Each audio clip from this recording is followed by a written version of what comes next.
اللهم صل على سيدنا محمد وعلى آل سيدنا محمد كما صليت على إبراهيم وعلى آل إبراهيم إنك حميد مجيد. اللهم بارك على محمد وعلى آل محمد كما باركت على إبراهيم وعلى آل إبراهيم إنك حميد مجيد. رب اشرح لي صدري ويسر لي أمري واحلل عقدة من لساني يفقهوا قولي. ربي زدني علما اللهم فقهنا في الدين. اللهم نفعنا بما علمتنا وعلمنا ما ينفعنا وزدنا علما. آمین ثم آمین. الحمد للہ رب العالمین والصلاة والسلام علی سید المرسلین. اما بعد فاعوذ باللہ من الشیطان الرجیم. بسم اللہ الرحمن الرحیم. ربی یسر ولا تعسر وتمم بالخیر وبک نستعین. آج انشاءاللہ تعالی ہم سورۃ الاعراف شروع کریں گے، اور اس سورت کے متعلق میں تھوڑا سا آپ کو بتا دوں. یہ 8ویں سپارے میں شروع ہو رہی ہے. مقام نزول جو ہے مکہ مکرمہ ہے، اور اس سورت میں توحید و رسالت اور فکر آخرت پر زور دیا گیا ہے. بہت غور سے ہم نے پڑھنا ہے، سننا ہے، کیونکہ دیکھو اس میں فکر آخرت پہ زور دیا گیا ہے. یہاں حدیث کا مجھے مفہوم یاد آیا کہ پیارے نبی صلی اللہ علیہ وسلم نے فرمایا کہ جو فکر آخرت کو پال لیتا ہے، اللہ تعالیٰ اس کی دنیا کی تمام فکریں اپنے ہاتھ میں لے لیتا ہے. اور ورنہ اللہ تعالیٰ کو کوئی پرواہ نہیں کہ وہ ان فکروں کے کسی بھی جنگل میں ہلاک ہو جائے. تو ہمیں فکر آخرت کو پالنا ہے. اور اس صورت میں دین کی سچائیوں کو بے خوف و خطر ہو کر پھیلانا ہر مسلمان کا فرض بتایا گیا ہے. اور قیامت کب آئے گی اس کا صرف علم تو اللہ تعالیٰ کو ہے. فرمایا ہے کہ اے نبی صلی اللہ علیہ وسلم آپ کہہ دیجئے کہ میں تو اپنے جان کے نفع و نقصان کا مالک نہیں ہوں سوائے اس کے جو اللہ چاہے، اور اگر میں علم غیب رکھتا تو میں ہر طرح کی بھلائیاں سمیٹ لیتا اور مجھے کوئی تکلیف نہ پہنچتی. میں تو صرف اللہ کے عذاب سے ڈرنے والا اور نیک عمل کرنے والوں کو جنت کی خوشخبری سنانے والا ہوں. دیکھو اللہ کے حکم کے بغیر تو پتہ بھی نہیں ہل سکتا نا. جو اللہ چاہتا ہے وہی ہوتا ہے. اللہ تعالیٰ تو کن فیکون کر دیتا ہے. تو ہم دعا یہی کرتے ہیں، اللہ تیرے اگر خدا نہ خواستہ ہم پہ جو آزمائش یا کوئی تکلیف آئی جس کو ہم سمجھتے ہیں کہ یہ ہمارے لیے تکلیف ہے، تو یہ بھی تو تیرے ہی حکم سے آئی ہے، لہٰذا تو ہی اپنے فضل سے اس تکلیف کو ٹال بھی سکتا ہے. اچھا، سورۃ الاعراف جو ہے، بسم اللہ الرحمن الرحیم. عرف اعراف جو ہے نا، وہ عرف کی جمع ہے. اونچے پہاڑ اور ٹیلوں کو اعراف کہا جاتا ہے. اس صورت میں اعراف والوں کا ذکر ہے، اس لیے صورت کا نام اعراف رکھا گیا ہے. مفسرین نے لکھا ہے کہ جنت اور جہنم کے درمیان ایک میدان میں کچھ ایسے اونچے پہاڑ، ٹیلے اور دیواریں سی ہوں گی جہاں پر کھڑے ہونے والوں کو جنتی اور دوزخی دونوں صاف صاف نظر آئیں گے. ان آیات میں اعراف والے ان لوگوں کو کہا گیا ہے جن کے اچھے اور برے اعمال وزن میں برابر ہوں گے. ان کو جنت اور جہنم میں داخل کرنے سے پہلے اس میدان میں کھڑا کیا جائے گا، ان اونچے اونچے ٹیلوں پر کھڑا کیا جائے گا، اور جب جنتیوں اور جہنمیوں کا سب کا فیصلہ ہو جائے گا تب اعراف والوں کا فیصلہ کیا جائے گا. اور توقع یہ ہے کہ اللہ تعالیٰ اپنی رحمت اور کرم سے ان اعراف والوں کو جنت میں داخل فرما دیں گے. قرآن کریم کے نزول کا بنیادی مقصد یہ ہے کہ وہ لوگ جو وقتی فائدوں کے پیچھے پڑ کر آخرت کی فکر سے غافل ہو جاتے ہیں، ان کو توحید و رسالت کی عظمت کی طرف لا کر ان میں فکر آخرت پیدا کی جائے. اسی لیے عبرت و نصیحت کے لیے گزشتہ انبیاء اکرام علیہ السلام اور ان امتوں کی زندگی کو پیش کیا گیا ہے تاکہ لوگ عبرت حاصل کریں اور نبی صلی اللہ علیہ وسلم کے دامن اطاعت اور محبت سے وابستہ ہو کر دین اور دنیا کی تمام عظمتیں حاصل کر سکیں۔ اس صورت میں کئی نبیوں کے متعلق اور ان کی قوموں کے عذاب کے متعلق بیان کیا گیا ہے، اور یہ پچھلی باتیں اللہ تعالیٰ نے بتائی ہیں اس لیے کہ دیکھو جن نبیوں کو کافروں نے انکار کیا تھا ان کے اوپر کیسے کیسے عذاب آئے۔ سورہ اعراف جو ہے مکی زندگی کے آخری دور میں نازل ہوئی، اس لیے توحید و رسالت اس سورت کا مرکزی مضمون ہے۔ اس سورت کی پہلی آیت میں نبی کریم صلی اللہ علیہ وسلم کو خطاب کرتے ہوئے فرمایا گیا ہے کہ اے نبی صلی اللہ علیہ وسلم، آپ اللہ کا پیغام بے خوف و خطر ہو کر اللہ کے بندوں تک پہنچائیے، کوئی سنے یا نہ سنے۔ دیکھو اللہ تعالیٰ یہاں ہمیں بھی کیا سبق دے رہا ہے کہ ہمیں بے خوف و خطر ہو کے اللہ کے دین کو پھیلانا چاہیے۔ فرمایا جا رہا ہے حضور صلی اللہ علیہ وسلم سے کہ کوئی سنے یا نہ سنے، آپ اپنا فرض منصبی ادا کرتے رہیے اور اس معاملے میں آپ اپنے دل میں کوئی تنگی محسوس نہ کیجیے۔ اللہ آپ کا محافظ و نگہبان ہے۔ جو سعادت مند لوگ ہیں وہ آپ کی بات ضرور سنیں گے، لیکن جنہوں نے ضد، عناد اور ہٹ دھرمی کا طریقہ اپنا رکھا ہے وہ آپ کی بات نہیں سنیں گے۔ یہاں پر مجھے وہ بات یاد آئی کہ جس وقت حضور اکرم صلی اللہ علیہ وسلم کو صحابی کیا نام تھا ان کا، اس وقت میں ذرا بھول رہی ہوں، پھر بتاؤں گی۔ اچھا آگے بتایا جا رہا ہے کہ گزشتہ انبیاء اکرام علیہ السلام کا ذکر فرمایا گیا کہ انہوں نے اللہ کا پیغام ہر شخص تک پہنچایا۔ جن کے مقدر میں ایمان لانے کی سعادت تھی وہ آگے بڑھ کر نبی کے دامن سے وابستہ ہو گئے، لیکن بدبخت اور بدنصیب لوگ اس نعمت سے محروم رہے۔ ایسے لوگ اپنے زمانے میں کچھ بھی رہے ہوں لیکن آج ان کی زندگی نشان عبرت ہے۔ ہاں وہ مجھے یاد آیا کہ حسان بن ثابت رضی اللہ تعالیٰ عنہ جس وقت آپ صلی اللہ علیہ وسلم کی شان میں نعتیں پڑھا کرتے تھے، مطلب نعت کیا ہے؟ پیارے نبی صلی اللہ علیہ وسلم کی تعریف ہے۔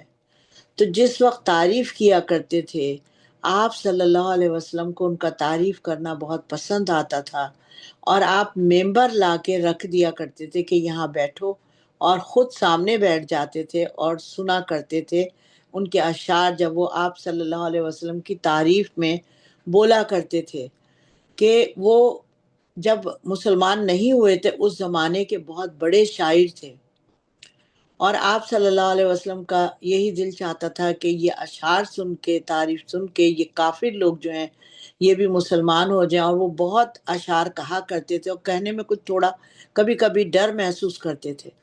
تو آپ صلی اللہ علیہ وسلم فرماتے تھے کہ تم فکر نہ کرو، تمہارے ساتھ جبرائیل علیہ السلام ہیں اور تم نے جو بولنا ہے بولو۔ تو حضور صلی اللہ علیہ وسلم کو ان کی تعریف کرنا پسند آتا تھا، اور جبرائیل علیہ السلام جو تھے وہ ان کے ساتھ ہوا کرتے تھے۔ فرمایا گیا ہے کہ کوئی شخص یہ نہ سمجھے کہ جو کچھ وہ کر رہا ہے اس کے اعمال اللہ کے ہاں محفوظ نہیں ہیں، بلکہ وہ تمام اعمال محفوظ ہیں۔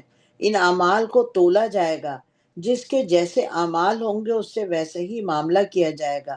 جس کی نیکیاں اور برائیاں برابر ہوں گی ان کے معاملے کو کچھ دیر روک کر بالآخر ان کو بھی جنت کی ابدی راحتوں سے ہمکنار کر دیا جائے گا، اور انہی لوگوں کو صاحب الاعراف کہا گیا ہے۔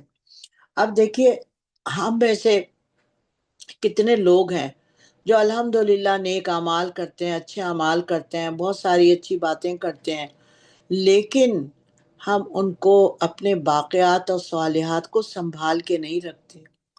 بعض وقت جب ہم کسی کی غیبت کر دیتے ہیں نا تو کیا ہوتا ہے کہ ہمارا دین جو ہے نا مونڈ جاتا ہے، بالکل ختم ہو جاتا ہے۔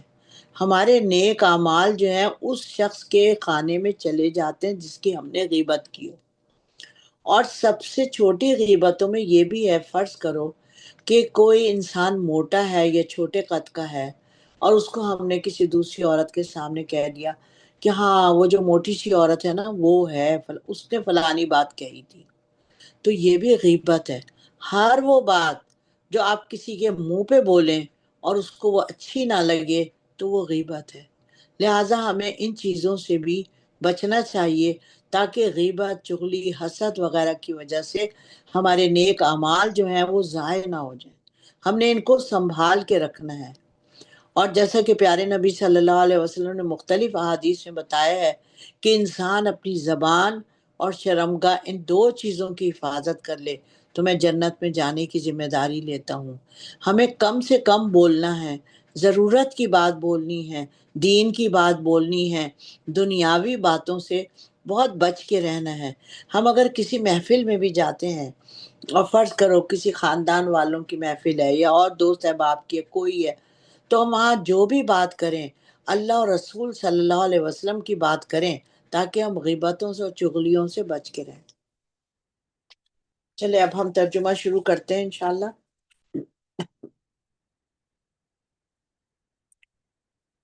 اعوذ باللہ من الشیطان الرجیم، بسم اللہ الرحمن الرحیم۔ الف لام میم صاد، یہ حروف مقطعات میں سے ہے جس کے معنی اللہ اور اللہ کے رسول صلی اللہ علیہ وسلم ہی جانتے ہیں۔ آیت نمبر 2، یہ کتاب ہے جو آپ کے پاس آئی ہے، سو آپ کے دل میں اس سے کوئی تنگی نہ ہو تاکہ آپ اس کے ذریعے سے لوگوں کو ڈرائیں، اور یہ نصیحت ہے اللہ پر ایمان رکھنے والوں کے لیے۔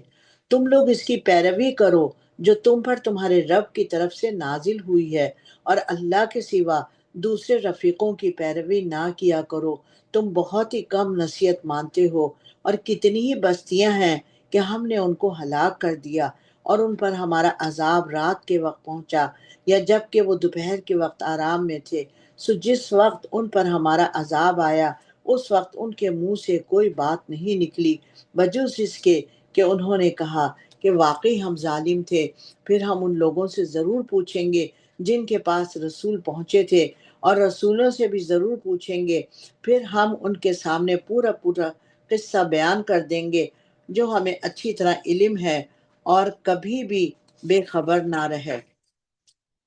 اور اس روز یعنی قیامت کے دن اعمال کا وزن بھی ہوگا، پھر جس کا پلہ بھاری ہوگا وہ کامیاب اور بامراد ہوگا، اور جس کا پلہ ہلکا ہوگا یہ وہ لوگ ہوں گے جنہوں نے اپنا نقصان کیا اس لیے کہ یہ ہماری آیات کی حق تلفی کیا کرتے تھے۔ یہ آیت نمبر 8 اور 9 کے متعلق کچھ احادیث ہیں جو میں آپ کو سنانا چاہوں گی کہ آپ صلی اللہ علیہ وسلم نے فرمایا کہ محشر کی میزان عدل میں سب سے بڑا وزن کلمہ لا الہ الا اللہ محمد الرسول اللہ کا ہوگا۔ جس کے پلے میں یہ کلمہ ہوگا وہ سب پر بھاری رہے گا۔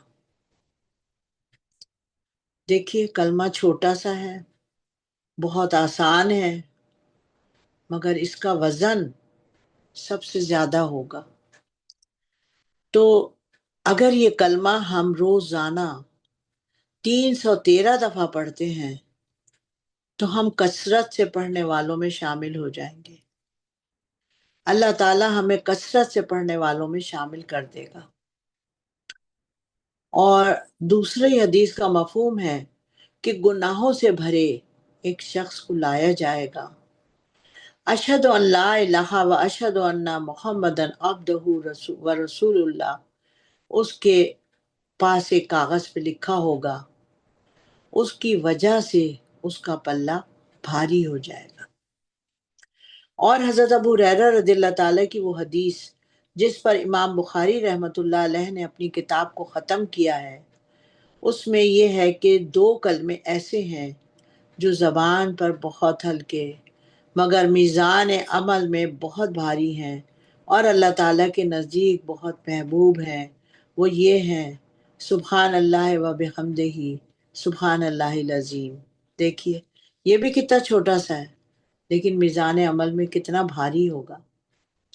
اور حضرت عبداللہ بن عمر رضی اللہ تعالیٰ عنہ سے روایت ہے کہ آپ صلی اللہ علیہ وسلم فرمایا کرتے تھے کہ سبحان اللہ کہنے سے میزان عمل کا آدھا پلہ بھر جاتا ہے اور الحمدللہ کہنے سے باقی پورا ہو جاتا ہے۔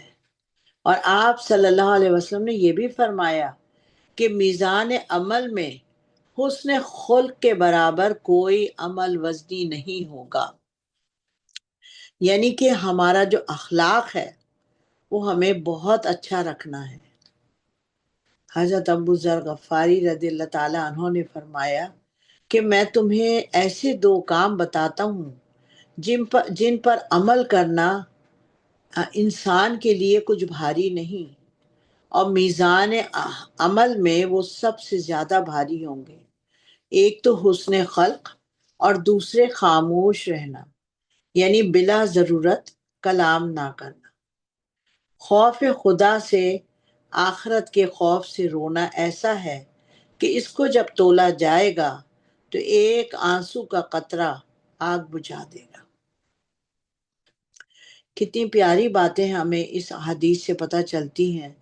ہم ہر وقت یہ پڑھتے ہیں، سنتے ہیں، لیکن جب قرآن شریف کے ساتھ ہم پڑھتے ہیں تو الحمدللہ ہمارے سینوں میں اترتی ہیں، اور اللہ تعالیٰ سے دعا ہے کہ اللہ تو ہمیں عمل کرنے کی توفیق عطا فرما۔ اب اس دو آیتوں میں احادیث کے حوالے سے ہمیں کیا پتہ چلتا ہے کہ کلمہ لا الہ الا اللہ بھی پڑھنا ہے، اشہد ان لا الہ الا اللہ و اشہد ان محمد رسول عبدہ و رسول بھی پڑھنا ہے، اور دوسرے یہ کہ سبحان اللہ و بحمدہ، سبحان اللہ العظیم، سبحان اللہ الحمدللہ بھی، اور اچھے اخلاق کے ساتھ رہنا ہے، کیونکہ یہ ہمارے اعمال کے وزن کو بھاری کرے گا، میزان عمل کو بھاری کرے گا۔ اور دوسری بات جو حضرت ابو ذر غفاری رضی اللہ تعالیٰ عنہ نے بتائی کہ حسن خلق سے پیش آنا اور خاموش رہنا، بلا ضرورت نہ بولا جائے، اور یہ بھی بتایا کہ اللہ کی یاد میں ایک آنسو نکال دینا خوف سے، اللہ کے خوف سے اگر رونا آ جاتا ہے تو اس کا ایک قطرہ بھی جہنم کی آگ کو بجھا دے گا۔ یہ قرآن پاک اور حدیث سے ہمیں سبق ملتا ہے۔ اگر ہم اس پہ عمل نہیں کریں گے تو ہم اپنی آخرت کیسے بنائیں گے؟ ان سب چیزوں پہ اللہ تعالیٰ ہمیں عمل کرنے کی توفیق عطا فرمائے، آمین ثم آمین۔ آیت نمبر 10، بے شک ہم نے ہی تم کو زمین پر رہنے کے لیے جگہ دی اور ہم نے ہی اس میں تمہارے لیے سامان زندگی پیدا کیا، تم بہت ہی کم شکر کرتے ہو۔ اور ہم نے تم کو پیدا کیا، پھر ہم نے ہی تمہاری صورت بنائی، پھر ہم ہی نے فرشتوں سے کہا کہ آدم کو سجدہ کرو، سو سب نے سجدہ کیا مگر ابلیس نے نہ کیا، وہ سجدہ کرنے والوں میں نہ ہوا۔ اللہ نے پوچھا تجھ کو کس نے روکا کہ سجدہ نہ کیا جبکہ میں تم کو حکم دے چکا تھا؟ اس نے کہا میں اس سے بہتر ہوں۔ آپ نے کہا آپ نے مجھ کو آگ سے پیدا کیا اور اس کو آپ نے مٹی سے پیدا کیا۔ اللہ نے کہا تو آسمان سے اتر جا، تجھ کو کوئی حق حاصل نہیں کہ تو تکبر کرے، آسمان میں رہ کر سو نکل جا، بے شک تو ذلیلوں میں شمار ہوگا۔ تو اس نے کہا مجھے مہلت دیجئے قیامت تک۔ اللہ نے کہا کہ تجھ کو مہلت ہے۔ اس نے کہا کہ اس سبب سے کہ آپ نے مجھ کو گمراہ کیا ہے، میں قسم کھاتا ہوں کہ میں ان کے لیے آپ کی سیدھی راہ پر بیٹھوں گا، پھر میں ان پر حملہ کروں گا، ان کے آگے سے بھی، پیچھے سے بھی، اور ان کی داہنی جانب سے بھی اور بائیں جانب سے بھی، اور ان میں اکثروں کو آپ احسان ماننے والا نہیں پائیں گے۔ اللہ نے کہا کہ تو یہاں سے نکل جا ذلیل و خوار، جو ان میں سے تیرا کہنا مانے گا تو میں ضرور تم سے جہنم کو بھر دوں گا، تم سب سے جہنم کو بھر دوں گا۔ دیکھیں حدیث کی روح سے ہمیں کیا پتہ چلتا ہے کہ ہمیں اعوذ باللہ من الشیطان الرجیم بھی بہت زیادہ پڑھنی چاہیے تاکہ ہم شیطان کے شر سے بچے رہیں۔ آیت نمبر 19، اور اے آدم تم اور تمہاری بیوی جنت میں رہو، پھر جس جگہ سے چاہو تم دونوں کھاؤ، لیکن اس درخت کے پاس مت جانا ورنہ تم ظالموں میں سے ہو جاؤ گے۔ پھر شیطان نے ان دونوں کے دل میں وسوسہ ڈالا تاکہ ان کا پردے کا بدن دونوں کے سامنے ظاہر کر دے، تو ایک دوسرے سے پوشیدہ تھا، اور کہنے لگے کہ تمہارے رب نے تم دونوں کو اس درخت سے منع نہیں کیا تھا مگر محض اس لیے کہ تم کہیں فرشتے بن جاؤ یا کہیں ہمیشہ زندہ رہنے والوں میں ہو جاؤ۔ اور ان دونوں سے قسمیں کھائیں کہ یقین جانیے کہ میں تم دونوں کا خیر خواہ ہوں۔ دیکھیے شیطان نے کیسی قسمیں کھائیں۔ آیت نمبر 22۔ پس ان دونوں کو دھوکے سے نیچے لے آیا، پس ان دونوں نے جو درخت کو چکھا تو دونوں کے پردے کا بدن ایک دوسرے کے روبرو ظاہر ہو گیا، اور دونوں جنت کے پتے جوڑ جوڑ کر اپنے اوپر رکھنے لگے، اور ان کے رب نے ان کو پکارا کہ میں تم دونوں کو اس درخت سے منع نہ کر چکا تھا اور یہ نہ کہہ چکا تھا کہ شیطان تمہارا کھلا دشمن ہے۔ دونوں نے کہا کہ اے ہمارے رب، ہم نے اپنے اوپر ظلم کیا، اگر آپ ہمیں نہ بخشیں گے اور ہم پر رحم نہ فرمائیں گے تو ہم پھر ضرور تباہ ہو جائیں گے۔ یہ اتنی پیاری دعا ہے۔ ربنا ظلمنا انفسنا وان لم تغفر لنا وترحمنا لنکونن من الخاسرین۔ آیت نمبر 24۔ اللہ نے فرمایا کہ تم ایسی حالت میں اتر جاؤ کہ تم آپس میں بعض کے دشمن رہو گے، اور تمہارے لیے زمین پر رہنے کی جگہ ہے یا ایک مدت تک نفع حاصل کرنا۔ اللہ نے فرمایا ہے کہ اب تم کو وہیں زندگی گزارنی ہے اور وہیں مرنا ہے اور وہیں سے پھر پیدا ہونا ہے۔ اے آدم کے اولاد، ہم نے تمہارے لیے اتارا ہے لباس جو تمہارے پردہ دار بدن کو ڈھانکتا ہے اور زینت کی چیز ہے، اور تقوی کا لباس یہ اس سے بڑھ کر ہے، یہ اللہ کی نشانیوں میں سے ہے تاکہ یہ لوگ اللہ کو یاد رکھیں۔ اے اولاد آدم، شیطان تم کو کہیں کسی فتنے میں مبتلا نہ کر دے جیسے اس نے تمہارے دادا اور دادی کو جنت سے نکلوا دیا تھا، اس حالت میں کہ ان کا لباس بھی ان سے اتروا دیا تاکہ ان کے پردے کا بدن بھی ان کو دکھائی دینے لگے، اور اس کا لشکر تم کو اس طرح دیکھتا ہے کہ تم ان کو نہیں دیکھتے ہو۔ ہم شیطانوں کو انہی لوگوں کا دوست ہونے دیتے ہیں جو ایمان نہیں لاتے، اور جب یہ کوئی فحش کام کرتے ہیں تو کہتے ہیں کہ ہم نے اپنے باپ دادا کو اسی طریقے پر دیکھا ہے اور اللہ نے بھی ہم کو اسی کا حکم دیا ہے۔ آپ فرما دیجئے کہ اللہ فحش بات کی تعلیم نہیں دیتا۔ کیا تم اللہ کے ذمہ ایسی بات لگاتے ہو جس کی سند تم نہیں رکھتے؟ آپ یہ فرما دیجئے کہ میرے رب نے انصاف کرنے کا حکم دیا ہے، اور یہ بھی حکم دیا ہے کہ ہر سجدہ کرنے کے وقت تم اپنا رخ سیدھا کر لیا کرو، اور اللہ کی عبادت بھی خالص اللہ ہی کے لیے کیا کرو۔ اللہ نے جس طرح تم کو شروع میں پیدا کیا تھا اسی طرح تم دوبارہ بھی پیدا ہوگے۔ بعض لوگوں کو اللہ نے ہدایت بخشی اور بعض پر گمراہی ثابت ہو چکی ہے۔ ان لوگوں نے اللہ کو چھوڑ کر شیطان کو اپنا دوست بنایا ہے اور خیال کرتے ہیں کہ ہم سیدھے راستے پر ہیں۔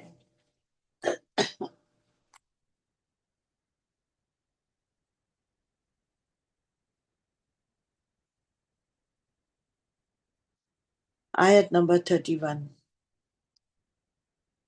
اب اس آیت میں جو بیان کیا جا رہا ہے لباس کے متعلق، وہ بتایا جا رہا ہے کہ اس کا شان نزول یہ ہے کہ پہلے زمانے کے جو لوگ تھے وہ جب حج کرنے کے لیے جاتے تھے تو وہ کہتے تھے کہ ہمیں قریش قبیلے کا لباس مل جائے، ان کا کوئی اتارا ہوا لباس مل جائے تو وہی پہن کے ہم حج کریں گے، اپنے کپڑوں میں حج نہیں کریں گے۔ اور اگر کبھی کسی کو نہیں ملتا تھا قریش قبیلے کا کوئی لباس تو وہ ننگا ہی حج کرنے چلا جاتا تھا۔ یہاں اس آیت میں بتایا جا رہا ہے کہ اے اولاد آدم، تم اپنا لباس پہن لیا کرو جب بھی تم نماز کے لیے مسجد جایا کرو، اور خوب کھاؤ اور پیو اور حد سے آگے مت نکلو، بلا شبہ اللہ حد سے آگے نکلنے والوں کو محبوب نہیں رکھتا ہے۔ حد سے ہی آگے نکل جاتے تھے نا وہ تو، کہ لباس نہیں ملا تو ننگے ہی جا رہے ہیں مسجد میں۔ آیت نمبر 32۔ آپ فرما دیجئے کہ اللہ کا لباس جو اس نے اپنے بندوں کے لیے بنایا ہے، وہ کھانے پینے کی حلال اور پاک چیزوں کو کس نے حرام کیا ہے؟ آپ یہ بھی فرما دیجئے کہ یہ چیزیں مومنین کے لیے ہیں، اس دنیا کی زندگی میں خالص ہیں، ان کے لیے قیامت کے روز ہم اسی طرح تمام آیات سمجھنے والوں کے لیے صاف صاف بیان کر دیتے ہیں۔ آپ فرما دیجئے کہ البتہ میرے رب نے فحش باتوں کو صرف حرام کیا ہے، ان میں اعلانیہ ہیں وہ بھی، اور جو پوشیدہ ہیں وہ بھی، اور ہر گناہ کو اور ناحق ظلم کرنے کو، اور اس بات کو کہ اللہ کے ساتھ ایسی چیز کو شریک کرو جس کی سند اس نے نہیں اتاری، اور اس بات کو کہ ایسی بات اللہ کے ذمہ لگا دو جس کی سند تم نہ رکھو۔ اور ہر گروہ کے لیے ایک میعاد مقرر ہے، سو جب ان کی وہ میعاد آ جائے اس وقت ایک ساتھ بھی پیچھے نہ ہٹ سکیں گے اور نہ آگے بڑھ سکیں گے۔ اے اولاد آدم، اگر تمہارے پاس رسول آئیں جو تم ہی میں سے ہوں گے، جو میرے احکام تم سے بیان کریں گے، سو جو کوئی اللہ سے ڈرے اور اپنی درستگی کر لے تو ان کو نہ ان کو کوئی ڈر ہوگا اور نہ وہ غمگین ہوں گے قیامت کے دن۔ آیت نمبر 36۔ اور جو لوگ ہمارے احکام کو جھوٹا کہیں گے اور اس سے غرور کریں گے تو وہی دوزخی ہوں گے، وہ ہمیشہ ہمیشہ اس میں رہیں گے۔ سو اس سے زیادہ اور کون ظالم ہوگا جو اللہ پر جھوٹ گھڑے یا اس کی آیات کو جھوٹا بتائے۔ جو حصہ ان کی قسمت میں لکھا ہے وہ تو ان کو ملے گا ہی، یہاں تک کہ جب ہمارے فرشتے ان کے پاس آئیں گے اور ان کی جان قبض کریں گے تو کہیں گے وہ کہاں ہیں جن کی تم اللہ کو چھوڑ کر بندگی کیا کرتے تھے؟ وہ کہیں گے وہ تو سب ہم سے غائب ہے، اور اپنے کافر ہونے کا اقرار کریں گے۔ اللہ فرمائے گا تم انہی امتوں کے ساتھ دوزخ میں جاؤ جو تم سے پہلے اور جن اور انسان کو گزر چکی ہیں۔ جب بھی کافروں کی جماعت دوزخ میں جائے گی تو اپنی جیسی دوسری جماعت پہ لعنت کرے گی، یہاں تک کہ جب وہاں یہ سب جمع ہوں گے تو پیچھے آنے والے پہلے آنے والوں کے بارے میں کہیں گے اے ہمارے رب، ہم کو ان لوگوں نے گمراہ کیا تھا، سو ان کو دوزخ کا عذاب دگنا دیجئے۔ اللہ فرمائے گا کہ سبھی کو دگنا ہے لیکن تم خبر نہیں رکھتے۔ اور پہلے لوگ پچھلوں سے کہیں گے کہ پھر تم کو ہم پر کوئی فوقیت نہیں، سو تم بھی اپنے کردار کے مقابلے میں عذاب چکھو۔ بلا شبہ جو ہماری آیات کو جھوٹا بتاتے ہیں اور ان سے تکبر کرتے ہیں ان کے لیے آسمان کے دروازے نہیں کھولے جائیں گے اور وہ لوگ جنت میں کبھی داخل نہ ہوں گے جب تک کہ اونٹ سوئی کے ناکے کے اندر سے نہ چلا جائے، اور ہم مجرموں کو ایسی ہی سزا دیتے ہیں۔ دیکھیے یہ تو ناممکن بات ہے نا کہ اونٹ جو ہے وہ سوئی کے ناکے سے داخل ہو جائے، اسی طرح یہ کافر کبھی بھی جنت میں نہیں جائیں گے، یہ ہو ہی نہیں سکتے جنت کے اندر داخل، اور اللہ تعالی مجرموں کو ایسی ہی سزا دیتے ہیں۔ ان کے لیے دوزخ کی آگ کا بچھونا ہوگا اور ان کے اوپر اسی کا اوڑھنا ہوگا، اور ہم ایسے ظالموں کو ایسی ہی سزا دیتے ہیں۔ اور جو ایمان لائے اور نیک کام کیے، ہم کسی کو اس کی قدرت سے زیادہ کوئی کام نہیں بتاتے، یہ لوگ جنت والے ہیں اور وہ اسی میں ہمیشہ رہیں گے۔ دیکھیے جو ہم نے آیت نمبر 41 پڑھی، ان کے لیے دوزخ کی آگ کا بچھونا ہوگا اور ان کے اوپر اسی کا اوڑھنا ہوگا۔ اور اس کے متعلق میں پڑھ رہی تھی دوزخ کا حال کہ اللہ تعالیٰ ان کو دوزخ کے صندوق میں بند کرے گا، اور ان کے نیچے سے بھی آگ جل رہی ہوگی اور ایک اور آگ والے صندوق میں وہ جائیں گے، اور اوپر سے بھی آگ جل رہی ہوگی، وہی ان کا بچھونا، وہی ان کا اوڑھنا ہوگا، اور اس ڈبل آگ کے صندوق میں وہ بند ہوں گے۔ سوچیں کس کرب اور کس اذیت میں ہوں گے جہنمی لوگ، کافر لوگ، اور وہ مسلمان گناہگار جو دنیا میں گناہ کرتے ہیں وہ بھی جہنم میں جائیں گے۔ پیارے نبی صلی اللہ علیہ وسلم نے اپنی امت کے جھوٹ بولنے والوں کو بھی جہنم میں دیکھا کہ ان کے جو گال ہیں وہ چیرے جا رہے ہیں، ان کے ہونٹ چیرے جا رہے ہیں اور آگ بھری ہے اس میں۔ تو اللہ تعالی ہم کو گناہوں سے بچائے۔ او مائی گاڈ. آیت نمبر 42. اور جو ایمان لائے اور نیک کام کیے، ہم کسی کو اس کی قدرت سے زیادہ کوئی کام نہیں بتاتے. یہ لوگ جنت والے ہیں اور وہ ہمیشہ اسی میں رہیں. اللہ تعالیٰ ہم پہ تو کوئی دین کا اتنا بوجھ بھی نہیں ڈالتا، کوئی بار بھی نہیں ڈالتا ہے. بس ہمیں تو سیدھا سیدھا گناہ کے کام کرنے سے بچنا ہے. اور اتنا آسان کام ہے گناہ کے کاموں سے بچنے کا کہ ہماری زبان اگر اللہ کے ذکر سے تر رہتی ہے تو ہمارے دل میں شیطان نہیں آ سکتا. اور جس وقت ہماری زبان اللہ کا ذکر کرنا چھوڑ دیتی ہے تو شیطان آ جاتا ہے.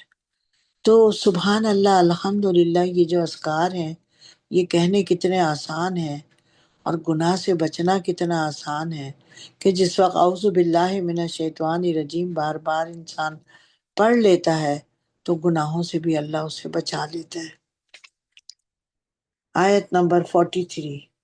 اور ہم اس غبار کو جو ان کو دلوں میں تھا دور کر دیں گے، ان کے نیچے نہریں جاری ہوں گی، اور وہ کہیں گے اللہ کا لاکھ لاکھ شکر ہے جس نے ہم کو یہاں تک پہنچایا اور ہم ہدایت نہ پاتے اگر اللہ ہماری رہنمائی نہ کرتا. دراصل ہمارے رب کے رسول سچی سچی باتیں لے کر آئے تھے، اور ان سے پکار کر کہا جائے گا یہ جنت تم کو دی گئی ہے تمہارے اعمال کے بدلے میں. دیکھیں یہ جو آیت کی پہلی لائن میں بتایا گیا ہے کہ اور ہم اس غبار کو جو ان کے دلوں میں تھا دور کر دیں گے. نیک لوگ بھی جو ہوں گے اور وہ خاموش رہتے ہوں گے، ان کے دلوں میں جو دوسرے لوگ تنگ کرتے ہیں ان کی طرف سے تھوڑا سا غبار دھواں سا آیا ہوا ہوگا کہ جنہوں نے ان کو بہت تنگ کیا ہوگا ان کی طرف سے تھوڑا سا دل میں میل آ گیا ہوگا. تو اللہ تعالیٰ فرما رہا ہے کہ ہم اس غبار کو جو ان کے دلوں میں تھا دور کر دیں گے، صاف ستھرا کر کے اللہ تعالیٰ ان کو جنت میں داخل کریں گے. امام غزالی رحمۃ اللہ علیہ فرماتے ہیں کہ جب آدمی عاجز ہونے کی وجہ سے غصہ نہیں نکال سکتا تو وہ غصہ باطن کی طرف چلا جاتا ہے اور وہاں داخل ہو کر کینہ بھی بن جاتا ہے.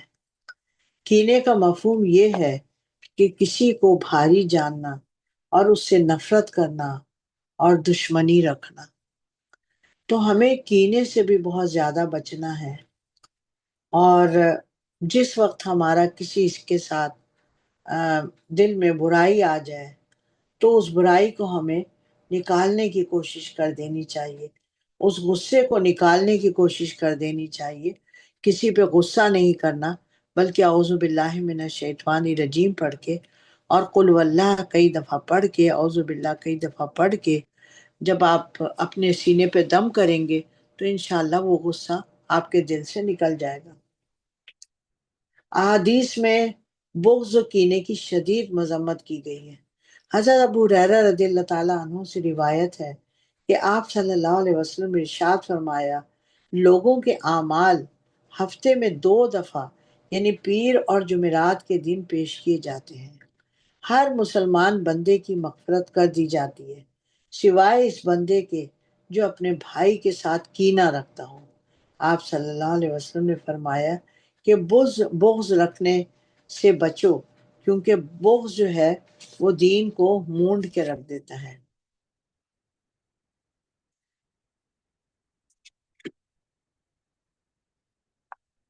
آیت نمبر 44. اور جنت والے دوزخ والوں کو پکاریں گے کہ ہم نے تو اپنے وعدے کو جو ہمارے رب نے ہم سے کیا تھا بالکل سچا پایا، سو تم سے جو تمہارے رب نے وعدہ کیا تھا تم نے بھی اس کو سچا پایا.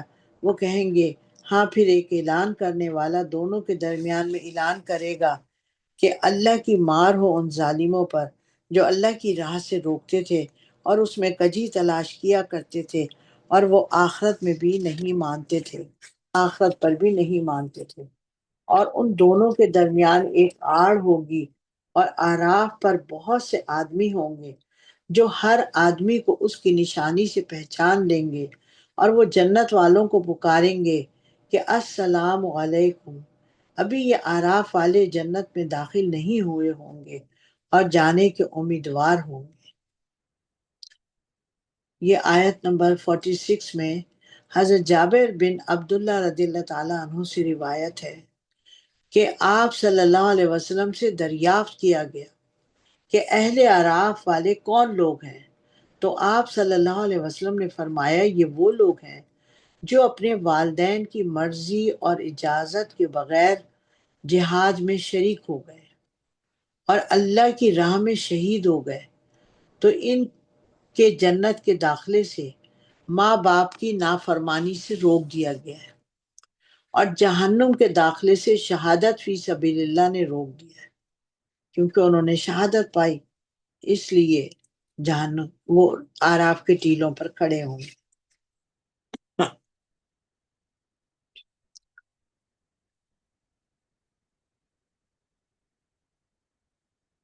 آیت نمبر 47، اور جب ان کی نگاہیں پلٹ کر دوزخ والوں کی طرف جا پڑیں گی تو کہیں گے اے ہمارے رب، ہم کو ان ظالموں میں شامل نہ کرنا، اور آراف والے بہت سے آدمیوں کو جن کو وہ ان کی نشانی سے پہچان لیں گے پکاریں گے کہ تم کو اور تمہاری جماعت کو اپنے آپ کو بڑا جاننا کوئی کام نہ آیا، کیا یہ وہی ہیں جن کے بارے میں تم قسمیں کھا کر یہ کہا کرتے تھے کہ اللہ ان پر رحمت نہ کرے گا؟ اب یہ حکم ہے کہ جاؤ جنت میں، تم پر نہ خوف ہوگا اور نہ رنج و غم ہوگا، اور دوزخ والے جنت والوں کو پکاریں گے کہ ہمارے اوپر تھوڑا سا پانی ڈال دو یا اور ہی کچھ دے دو جو اللہ نے تم کو دے رکھا ہے۔ جنت والے کہیں گے کہ اللہ نے دونوں چیزوں کو کافروں پر حرام کر دیا ہے۔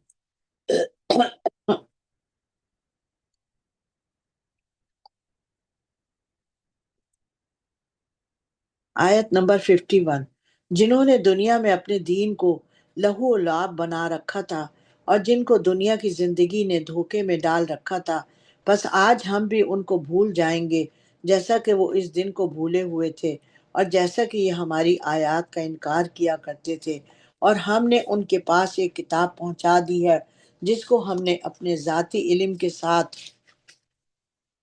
واضح طور پر بیان کر دیا ہے کہ یہ ہدایت اور رحمت کا ذریعہ ہے ان کے لیے جو اللہ پر ایمان رکھتے ہیں۔ بس یہ تو اس بات کا انتظار کر رہے ہیں کہ اس کا آخر کیا نتیجہ ہے۔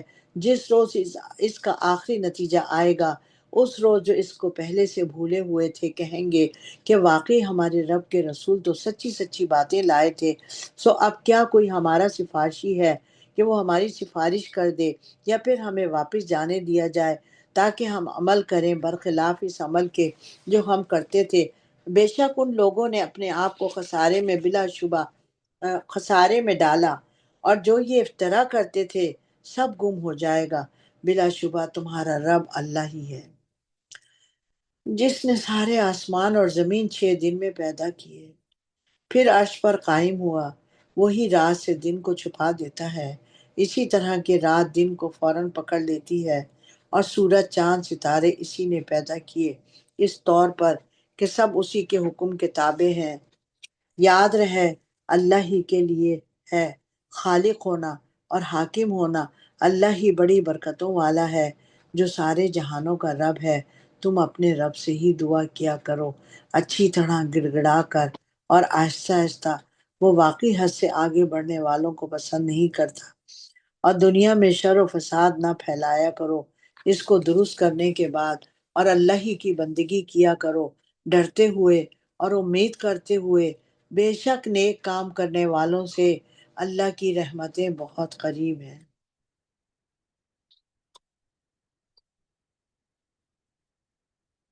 اللہ تعالی ہمیں دعا بھی مانگنے کا طریقہ بتا رہے ہیں۔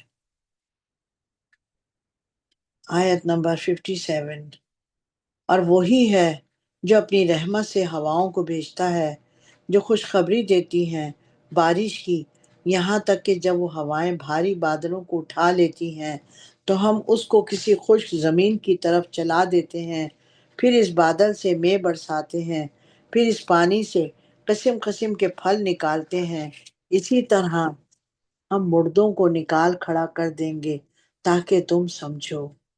اور جو زمین اچھی ہوتی ہے تو اس کی پیداوار بھی اللہ کے حکم سے اچھی نکلتی ہے، اور جو خراب ہوتی ہے اس کی پیداوار بھی بہت کم نکلتی ہے۔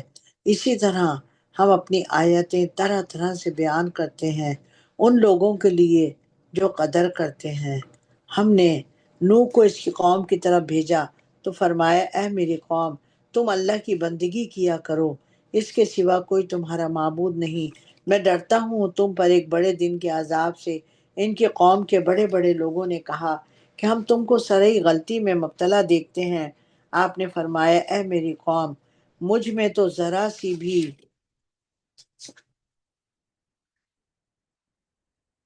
غلطی نہیں ہے، لیکن میں رب العالمین کا رسول ہوں۔ میں اپنے رب کا پیغام تم کو پہنچاتا ہوں اور تمہاری خیر خواہی کرتا ہوں، اور میں اللہ کی جانب سے وہ جانتا ہوں جو تم نہیں جانتے۔ کیا تم تعجب کرتے ہو کہ ایک نصیحت تمہارے رب کی طرف سے تم ہی میں سے ایک شخص کے ذریعے تمہارے پاس آئی تاکہ تم کو ڈرائے اور تاکہ تم ڈر جاؤ اور تاکہ تم سب پر رحم کیا جائے؟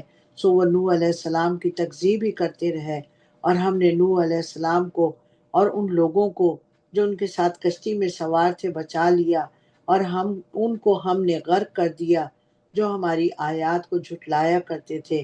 بلا شبہ وہ اندھے تھے۔ اب آگے دیکھیں ہم انبیاء علیہ السلام کا ذکر پڑھیں گے، حضرت لوط علیہ السلام کا، عاد علیہ السلام کا، شعیب علیہ السلام کا، صالح علیہ السلام کا۔ تو تھوڑا سا ہم یہ بھی دیکھ لیتے ہیں، حضرت نوح علیہ السلام کا اسم گرامی جو تھا وہ یشکر یا عبد الغفار ہے، بتایا گیا تفسیر میں۔ اور آپ علیہ السلام حضرت ادریس علیہ السلام کے پڑ پوتے تھے۔ آپ کا لقب نوح اس لیے ہوا کہ آپ کثرت سے گریہ وزاری کیا کرتے تھے۔ 40 یا 50 سال کی عمر میں نبوت سے آپ کو سرفراز کیا گیا۔ اور آیت نمبر آگے 65 میں بھی قوم عاد کی ہدایت کے لیے حضرت ہود علیہ السلام کو بھیجا گیا تھا، اور قوم سمود کی طرف حضرت صالح علیہ السلام کو بھیجا گیا۔ سمود بھی عرب کا ہی قبیلہ تھا۔ یہ لوگ سمود بن رام بن سام بن نوح علیہ السلام کی اولاد میں سے تھے، اور حضرت صالح علیہ السلام حضرت ہود علیہ السلام کے بعد آئے۔ لوط علیہ السلام حضرت ابراہیم علیہ السلام کے بھتیجے ہیں، اور حضرت شعیب علیہ السلام حضرت ابراہیم علیہ السلام کی اولاد میں سے ہیں۔ آیت نمبر 65، اور ہم نے قوم عاد کی طرف ان کے بھائی ہود کو بھیجا۔ انہوں نے کہا، اے میری قوم، تم اللہ کی بندگی کیا کرو، اور اس کے سوا اور کوئی تمہارا معبود نہیں ہے۔ سو کیا تم نہیں ڈرتے؟ ان کی قوم میں جو بڑے بڑے آدمی تھے انہوں نے کہا، ہم تم کو بے عقل سمجھتے ہیں، اور بے شک تم کو ہم جھوٹے لوگوں میں سے سمجھتے ہیں۔ ہود علیہ السلام نے کہا کہ اے میری قوم، مجھ سے ذرا بھی کم عقلی نہیں ہے، لیکن میں پروردگار عالم کی طرف سے رسول ہوں۔ میں تم کو اپنے رب کا پیغام پہنچاتا ہوں، اور میں تمہارا سچا خیر خواہ ہوں۔ کیا تم تعجب کرتے ہو کہ تمہارے رب کی طرف سے تمہارے پاس ایک آدمی کے ذریعے سے جو تم ہی میں سے ہیں نصیحت آئی ہے تاکہ تم کو ڈرائے؟ اور تم یاد کرو کہ جب اللہ نے قوم نوح کے بعد تم کو خلیفہ بنایا اور ڈیل ڈول میں تم کو پھیلاؤ میں زیادہ سے زیادہ بھی دیا۔ یہ جو قوم عاد اور قوم سمود تھی، ان کے بہت بڑے بڑے ڈیل ڈول تھے، اور پہاڑوں کو تراش تراش کے یہ اپنے مکان بنایا کرتے تھے۔ پھیلاؤ بھی زیادہ دیا۔ سو تم اللہ کی نعمتوں کو یاد کرو کہ تم فلاح پاؤ۔ وہ کہنے لگے کہ آپ ہمارے پاس اس لیے آئے ہیں کہ ہم ایک اللہ کی بندگی کیا کریں اور ان کو چھوڑ دیں جن کو ہمارے باپ دادا پوچھتے تھے، پھر وہ عذاب ہمارے پاس لاؤ جس کی تم دھمکیاں دیا کرتے ہو اگر تم سچے ہو۔ ہود علیہ السلام نے کہا کہ بس اب تم پر اللہ کی طرف سے عذاب اور غضب آنے ہی والا ہے۔ کیا تم مجھ سے ایسے ناموں کے بارے میں جھگڑتے ہو جن کو تم نے اور تمہارے باپ داداؤں نے ٹھہرا لیا ہے؟ ان کے معبود ہونے کی کوئی دلیل اللہ کی طرف سے نہیں آئی، سو تم انتظار کرو، میں بھی انتظار کرتا ہوں۔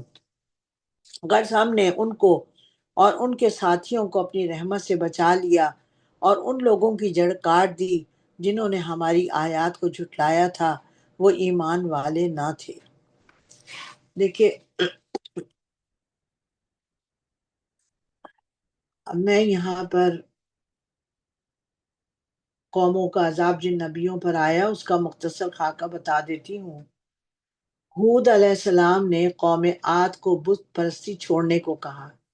جب وہ نہ مانے تو ان پر پہلا عذاب یہ آیا کہ 3 سال تک مسلسل بارشیں بند رہیں، اس پر بھی یہ باز نہ آئے، تو 8 دن اور 7 راتوں ان پر شدید قسم کی آندھی کا عذاب مسلط ہوا، اور اس طرح یہ قوم پوری کی پوری ہلاک ہو گئی۔ 8 دن اور 7 راتیں آندھی آتی رہی اور پوری قوم ہلاک ہو گئی، قوم عاد۔ اب قوم سمود کے بارے میں بتایا کہ حضرت صالح علیہ السلام کو ہدایت کے لیے بھیجا گیا۔ اونٹنی کے قتل کے بعد اب انہوں نے، کیونکہ حضرت صالح علیہ السلام کو کہا تھا کہ کوئی آپ اللہ تعالیٰ کا معجزہ دکھائیے کہ ان 2 پہاڑوں کے بیچ میں سے اونٹنی کو نکال کے دکھائے۔ صالح علیہ السلام نے ان کو اللہ تعالیٰ سے بات کی اور اللہ تعالیٰ نے پہاڑ کے بیچ میں سے اونٹنی کو نکالا، اور صالح علیہ السلام نے اپنی قوم کو کہہ دیا تھا کہ دیکھو اس اونٹنی کو قتل نہ کرنا، اس کو نقصان نہ پہنچانا، لیکن ان کی قوم نے اونٹنی کو قتل کر دیا۔ اور قتل کے بعد صالح علیہ السلام نے فرمایا کہ اب تمہاری زندگی صرف 3 دن کی ہے، اور اس کی نشانی سن لو کہ جمعرات کے دن تم سب کے چہرے سخت زرد ہو جائیں گے، یعنی پیلے ہو جائیں گے، اور جمعے کے روز سب کے چہرے سرخ ہو جائیں گے، اور ہفتے کے روز سب کے چہرے سیاہ ہو جائیں گے۔ اس حالت میں زمین میں زلزلہ آیا اور سخت چیز کی چیخ کی آواز آئی، اور سب کے سب اوندھے اپنے گھروں میں گر کے مر گئے۔ اور حضرت لوط علیہ السلام کی قوم پر عذاب کی صورت یہ تھی کہ اوپر سے پتھروں کی بارش اور نیچے سے زمین کو پلٹا دیا گیا تھا۔ لوط علیہ السلام اور ان کے اہل و متعلقین کو اللہ نے نجات دی، صرف ان کی بیوی جو تھی وہ عذاب میں رہ گئی، کیونکہ لوط علیہ السلام کی قوم وہ کام کرتی تھی۔ اللہ تعالیٰ نے کہا بھائی میاں بیوی آپس میں وہ کام کریں جو ہم نے حکم دیا ہے، لیکن یہ لوگ مرد مرد آپس میں وہ غلط کام کرتے تھے جو آج کل گے وغیرہ کر رہے ہیں۔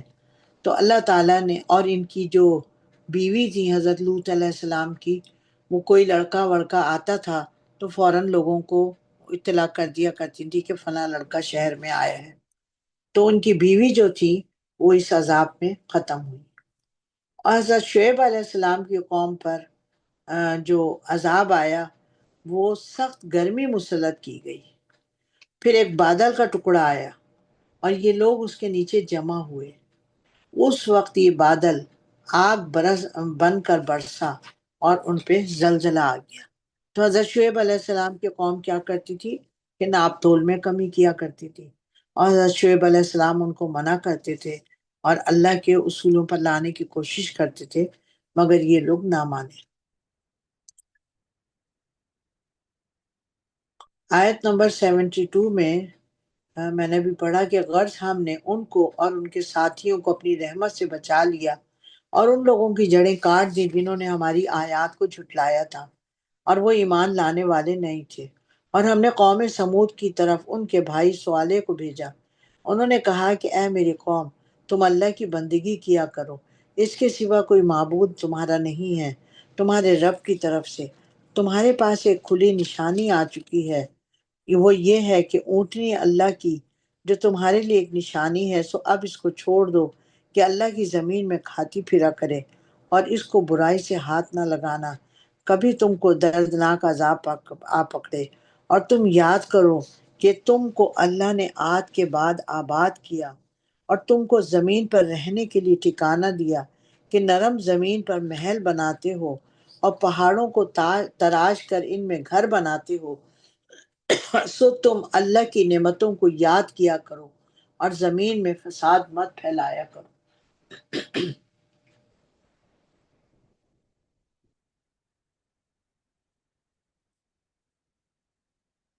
سورۃ الاعراف آیت نمبر 75۔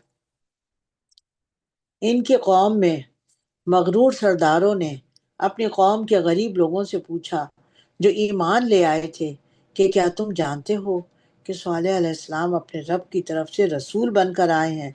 انہوں نے کہا بے شک ہم تو اس پر پورا یقین رکھتے ہیں جو ان کو دے کر بھیجا گیا ہے۔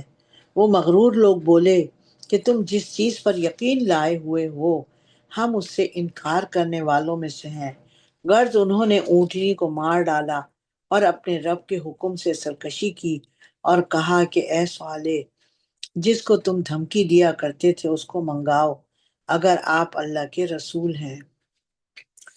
انہوں نے اونٹنی کو مارنے کے لیے ایک عورت کو لا کے کھڑا کیا کافروں میں، اور اس شخص کو کہا کہ ہم تمہاری اس خوبصورت عورت سے شادی کر دیں گے اگر اس اونٹنی کو تم نے مار دیا۔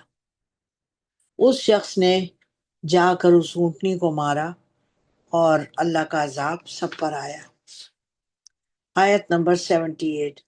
بس آ پکڑا ان کو زلزلے نے، سو وہ اپنے گھروں میں ہی اوندے پڑے رہ گئے۔ اس وقت صالح علیہ السلام ان سے منہ موڑ کر چلے اور فرمایا، اے میری قوم، میں نے تم کو اپنے رب کا حکم پہنچا دیا تھا اور میں نے تو تمہارے ساتھ بھلائی کی تھی، لیکن تم بھلائی کرنے والوں کو پسند ہی نہیں کرتے تھے۔ اور ہم نے لوط علیہ السلام کو بھیجا جب انہوں نے اپنی قوم سے کہا کہ کیا تم ایسا فحش کام کرتے ہو جس کو دنیا جہان والوں میں سے تم سے پہلے کسی نے کبھی نہیں کیا، یعنی تم عورتوں کو چھوڑ کر مردوں کے ساتھ شہوت رانی کرتے ہو، بلکہ تم تو حد انسانیت سے ہی آگے بڑھ گئے ہو۔ اور ان کی قوم سے کوئی جواب نہ بن پڑا بجز اس کے کہ وہ آپس میں کہنے لگے کہ ان کو تم اپنی بستی ہی سے نکال دو، یہ لوگ اپنے آپ کو بڑا پاک اور صاف ستھرا سمجھتے ہیں۔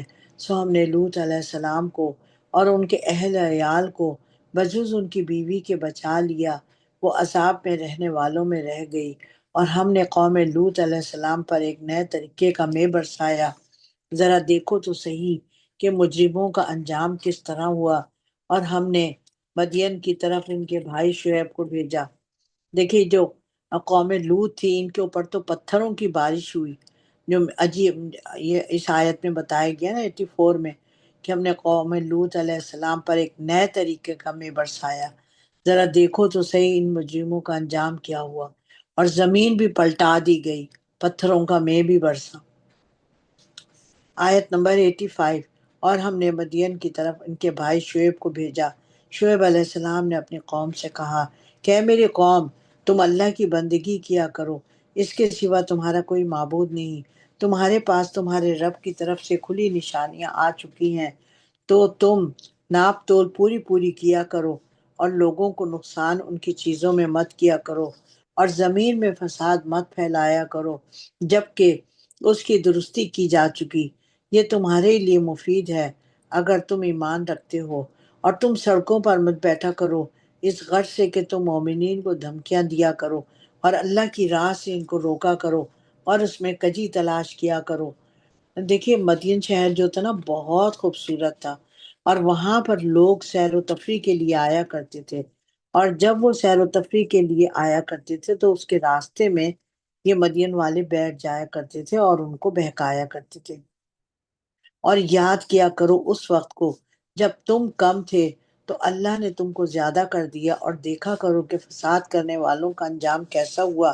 اگر تم میں سے ایک جماعت میری رسالت پر ایمان لے آئی ہے اور دوسری جماعت نہیں لائی تو صبر کیے رہو یہاں تک کہ اللہ ہمارے درمیان فیصلہ کر دے، اور وہ سب سے بہتر فیصلہ کرنے والا ہے۔ صدق اللہ العلی العظیم، وآخر دعوانا ان الحمد للہ رب العالمین۔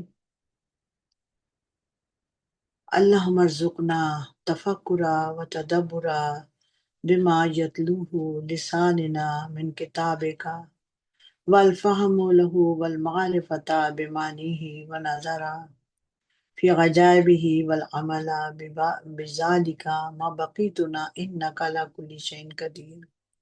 یہ حضرت عمر رضی اللہ تعالیٰ عنہ کی دعا ہے اور اس کا ترجمہ ہے: اے اللہ، اس کتاب قرآن پاک میں سے جو ہماری زبان پڑھتی ہے، اس میں ہمیں تفکر اور تدبر اور اس کی سمجھ عطا فرما، اور اس کے معنوں اور عجائبات کی پہچان کروا، اور جب تک میں زندہ رہوں اس کے مطابق عمل کروں، بے شک تو ہر چیز پر قدرت رکھنے والا ہے۔ صدق اللہ العلی العظیم۔